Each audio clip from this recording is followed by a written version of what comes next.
He outweighed Chuck Norris by 215 pounds. He called him a fraud, to his face, in front of 300 witnesses. 7 seconds later, he was on the ground staring at the ceiling, and the words he planned to say next were still forming in a throat that had forgotten how to work. This is the story of the night pride met precision, and precision won without breaking a sweat. Tulsa, Oklahoma, March 14, 1975, Friday evening, 8:47 p.m. The Southwest Regional Martial Arts Invitational had been running for 3 days, 17 disciplines. 42 competitors. 600 folding chairs arranged in 2 concentric rings around a competition floor the size of a basketball court. The gymnasium smelled like floor wax, rosin, and the particular tension of men who have trained their whole lives to be the hardest person in any room they enter. By Friday evening, the crowd had thinned to its most dedicated fraction. The serious ones, the coaches, the fighters who had already competed and stayed to study the men still going, a few journalists with notepads, 3 film crews running 16mm cameras for training documentation. The overhead lights hummed, the wooden floor gleamed under them, and in the center of it all, Chuck Norris sat in a metal folding chair near the competitor's staging area, watching a junior division bout with his arms crossed and his expression unreadable. He was there as a guest, not a competitor. The tournament organizer, Bill Meredith, had invited him to provide commentary between elimination rounds and present the championship trophy at the closing ceremony. Chuck had agreed. He did not expect anything unusual to happen. He was wrong. The man who walked in at 8:47 was named Derek Hollis, 6 feet 4 inches, 350 pounds, not soft weight, working weight. The kind that accumulated through 12 years of manual labor before he ever stepped inside a martial arts school. His forearms were thick as fence posts. His neck had disappeared somewhere between his shoulders and his jaw. He was a jiu-jitsu practitioner from Wichita. 9 years of training, regional champion in his weight class, which had very few competitors because there was almost no one his size to compete against. His record in full contact exhibitions was 23-0. 21 of those wins came from opponents choosing not to engage once they saw the size difference up close. The other 2 came from opponents who did engage. Neither of them competed again for 3 months. Hollis walked into the gymnasium like a man who had already won whatever was about to happen. He wore a gray training sweatshirt with the sleeves cut off and jiu-jitsu trousers. No uniform top, no belt. He had left the belt in Wichita. He did not feel he needed it to make his point. He knew Chuck Norris was there. He had driven 4 hours specifically because Chuck Norris was there. He had something to say. Hollis found him in the staging area at 8:51. 311 people in the gymnasium at that moment. 14 of them would later be interviewed separately by tournament officials. All 14 told the same story. Hollis stopped 6 feet from Chuck's chair. He did not wait to be acknowledged. He spoke loud enough for the 8 nearest people to hear clearly. "You're Chuck Norris." Not a question. A statement.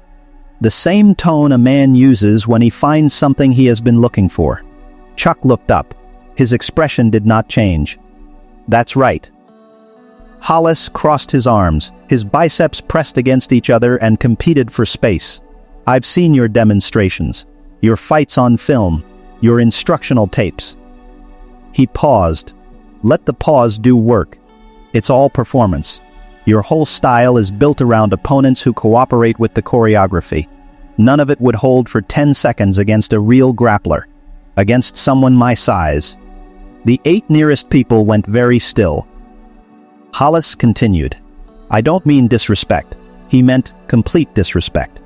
"I mean, I think you're a very impressive athlete who has built something very impressive for the screen. But what you do is entertainment, not fighting." Chuck Norris was 34 years old that evening. 5 feet 10 inches, 135 pounds of deliberate functional weight. He had been training since 1960, 15 years. He had earned his black belt in Tang Soo Do under a discipline that did not hand ranks to people who asked politely. He had trained with Bruce Lee for years before Bruce died. He had competed in full contact tournaments when full contact meant what it sounded like. He had been insulted before. He had been underestimated before. Neither experience surprised him anymore. He stood up from his chair. Not aggressively, not slowly, just stood. He looked at Derek Hollis, took in the 350 pounds of it, the 6'4" frame, the cut-off sleeves and the jawline set for impact. He said 2 words, "Show me." Hollis blinked. He had expected argument. He had expected Chuck to defend himself verbally, to list his credentials, to invoke Bruce Lee's name, to cite tournament records. He had prepared for a debate. He had not prepared for an immediate, quiet, utterly calm acceptance. "You serious?" Hollis said. Chuck had already set his jacket on the folding chair. He rolled his left sleeve up 1 turn. "Clear some space," he said to no one in particular. And somehow, space appeared. Word moved through the gymnasium the way it always does when something is about to happen. Not announced. Not broadcast. Just sensed. And then spreading outward from the sensing until the whole room had reorganized itself around the fact of it. The junior division bout paused. Coaches stood on tiptoe. Journalists uncapped pens. 300 people turned to watch. Hollis had a plan. He would close the distance immediately. His weight advantage was decisive at range, but exponential at contact. If he could get his hands on Chuck Norris, any grip, any hold, a single lapel, he would control the entire exchange from there. He had done this to a middleweight kickboxer in Wichita. He had done it to a wrestler in Oklahoma City.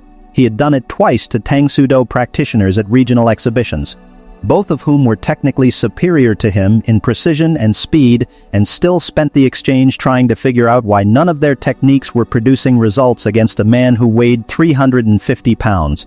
Weight is real. Weight is physics. It does not care about certificates on a wall. This was his thinking. He was not entirely wrong about weight. He was entirely wrong about what was about to happen. They faced each other in a cleared section of floor, 14 feet of gymnasium hardwood. The nearest bystander was 6 feet back on either side. The overhead lights caught the wax on the floor and produced a faint gleam between them. Hollis did not take a formal stance. He never did. His stance was his own body, upright, centered, immovable. He moved toward Chuck with his hands open and his shoulders forward. The universal posture of a man who intends to grab something. He closed 7 feet, 6 feet, 5 feet. Second one. Chuck moved offline, not backward, not sideways, diagonal, a step that changed the geometry of what Hollis's hands expected to find at their destination. His leading arm came up, not a block, a guide, intercepting Hollis's reaching right hand at the wrist before it could close into a grip. A single point of contact.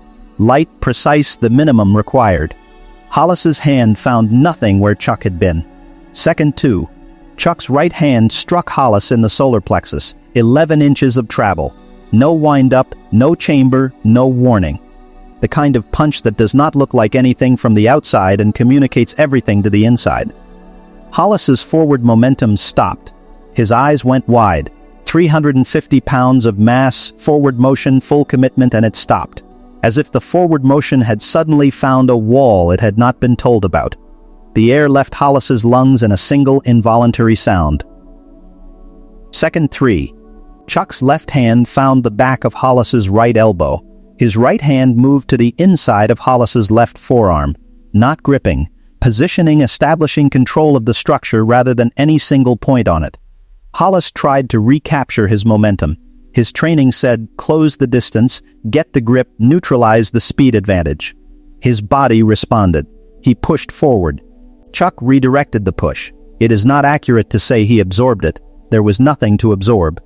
The energy of 350 pounds pushing forward became 350 pounds moving at an angle slightly different from the one Hollis had intended, and that small difference was everything. Second 4. Chuck's right leg swept Hollis's left ankle at the exact instant Hollis's weight was transitioning forward. The technique was called a low outside sweep. It is taught in the first year of most serious traditional arts. There is nothing complicated about it. The complication is timing. The timing is everything. Hollis's base vanished. Physics completed the rest. Seconds 5, 6, and 7, Derek Hollis fell. 350 pounds of it. The floor felt it. The people 6 feet away felt it. The journalists with their notepads looked up from their notes because their chairs vibrated with it. He landed on his back with both arms out and his eyes pointed at the fluorescent lights overhead. Chuck's knee came to rest on Hollis's chest, not full weight. Position, control, his right hand hovered 4 inches from Hollis's jaw, not touching, not needing to. The gymnasium held its breath. 311 witnesses. 7 seconds. Hollis stared at the ceiling for a long moment. The fluorescent lights buzzed. Somewhere at the back of the gymnasium a woman coughed once and then became very still. Chuck said quietly, "Do you want to continue?" Hollis did not answer immediately. He was performing a diagnostic that had nothing to do with his body, which was structurally fine. No broken bones, no real injury. The punch to the solar plexus had taken his breath and given it back. What he was diagnosing was something else. He had driven 4 hours to say that Chuck Norris was a fraud. He had planned the words carefully. He had walked into this gymnasium with the certainty of a man whose weight had never failed him, whose grip had never been escaped, whose forward momentum had always found something to close around. 7 seconds ago, weight had been irrelevant. Grip had found nothing. Forward momentum had been guided into empty space and then into the floor. He was not hurt. He was recalibrated. "No," he said. Chuck stood. He stepped back 3 paces. He offered his hand. Hollis took it. Chuck pulled him upright with a steadiness that did not suggest effort. They stood facing each other. Hollis was 6 inches taller and 215 pounds heavier, and there was nothing combative left in his posture. Tournament director Bill Meredith arrived through the crowd with a look on his face that could not decide between concern and amazement. "Everything all right here?" "Fine," Chuck said. "We were having a conversation." Meredith looked at Hollis. "You all right, son?" Hollis nodded. He was still processing. "Yeah," he looked at Chuck. "How did you, the weight? You're not supposed to be able to, weight is real," Chuck said. He picked his jacket up from the folding chair, shook it once and put it back on. "So is the space next to weight. Most people forget the space exists." Hollis considered this. "I weigh 350 pounds, he said.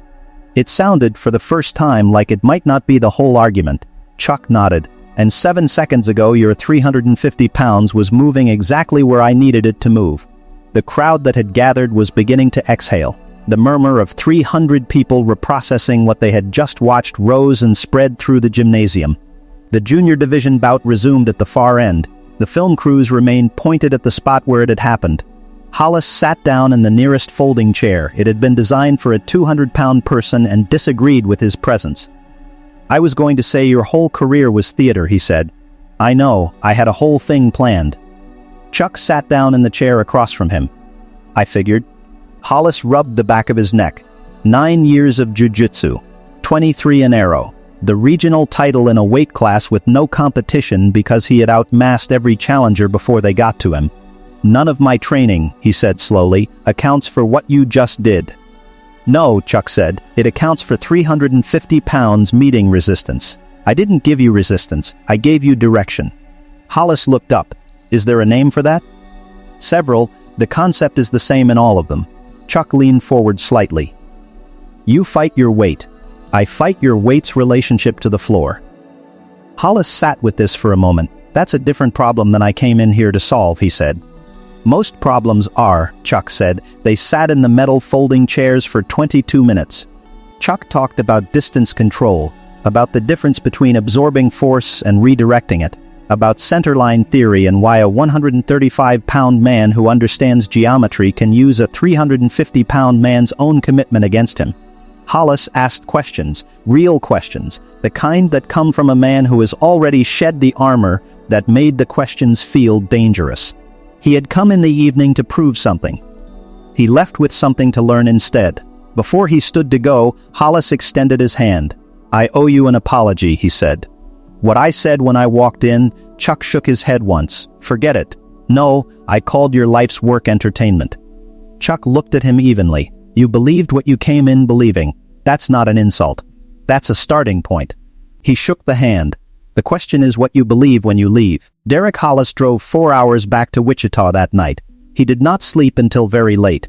He lay in the dark and thought about a diagonal step in 7 seconds and the space that exists next to 350 pounds that no one had ever thought to use against him before.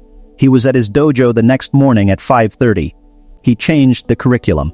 311 people were in that gymnasium. By the following Tuesday, the story had reached every serious martial arts school in a 4-state radius. By the end of the month, it had traveled further. The details changed in the retelling, as they always do. Some versions had Chuck Norris ending the exchange in 4 seconds. Some had Hollis on the floor before he could throw a single technique.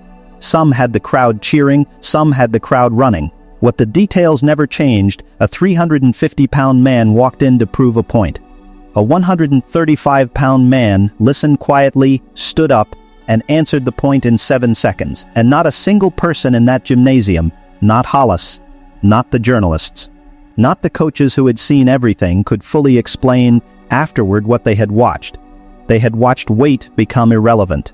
They had watched size become a tool in someone else's hands. They had watched the most dangerous assumption a fighter can carry, the certainty that mass is destiny, dissolve in 7 seconds on a hardwood floor under fluorescent lights in Tulsa, Oklahoma. 7 seconds. That is not the time it takes to defeat a 350-pound man. That is the time it takes to show one that the fight he walked in to win was never the fight being held.